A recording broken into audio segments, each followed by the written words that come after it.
Hindi nakasama ni Dalia Molina nitong Pasko ang kanyang kapatid na si Lea Dumapias, isang person with disability matapos mawala ito nitong December 17. Ayon kay Dalia, halos isang linggo na silang umiikot sa Pasig para mahanap ang nawawalang kapatid. Hindi umano na malaya ng kasama sa bahay na nakalabas na pala si Lea sa bahay nito. Kapatid ko yung nawawala, Lea Dumapias, 39 years old, PWD siya. December 17, around 1 p.m. o 2 p.m. siya lumabas ng bahay. May kasama naman siya kaso di naman napansin na lumabas yung ate ko. And hinanap naman namin siya kaso wala talaga, hindi namin siya nahabol. Up to this moment talaga, hindi pa namin nakikita yung ate ko. Nag-try na rin kami mag-ikot-ikot talaga. Monday, Tuesday, Wednesday, wala talaga eh. Almost 1 week na siya ngayong nawawala. Ang pangalan ng ate ko po, Lea Dumapias, 39 years old, taga Santolan, Pasig. Ang height niya, siguro mga 4'11" to 5", ganun. Medyo mataba siya ng konti.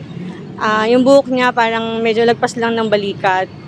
Medyo buhag-hag, nakalugay siya. Ang suot niya kasi, naka-long sleeve siya na pink na stripe or peach, ganun yung kulay. Tapos nakapalda. Pero syempre, 1 week na siya nawawala. Hindi na namin alam kung updated pa yung suot niya hanggang ngayon. Malungkot na ibinahagi ni Dalia na nahihirapan umano silang makakuha ng kopya ng CCTV sa labas ng kanilang barangay na siyang makakatulong sa kanila na matuntun ang kapatid. Oo, nag-report na kami sa barangay, napablatter na rin namin na nakakuha rin kami ng CCTV footage ng barangay. Nag-report na rin kami, napapolice report na rin namin sa Si Raimundo Police Station.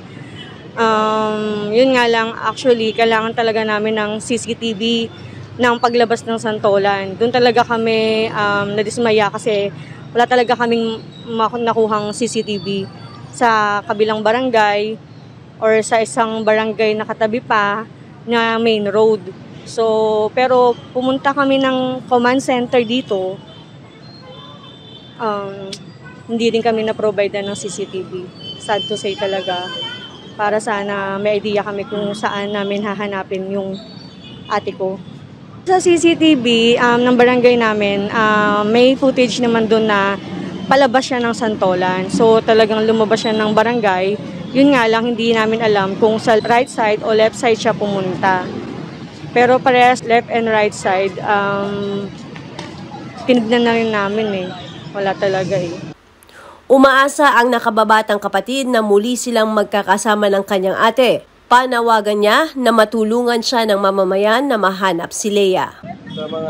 Actually, na-post ko na sa social media, na-post ko na sa FB page ko. Actually, naka 400 plus share naman siya. So, marami din naman ang nag-share. Kaya umaasa talaga ako na makita yung ate ko. Kasi PWD kasi siya. So, kawawa naman siya kung nasa daan lang siya.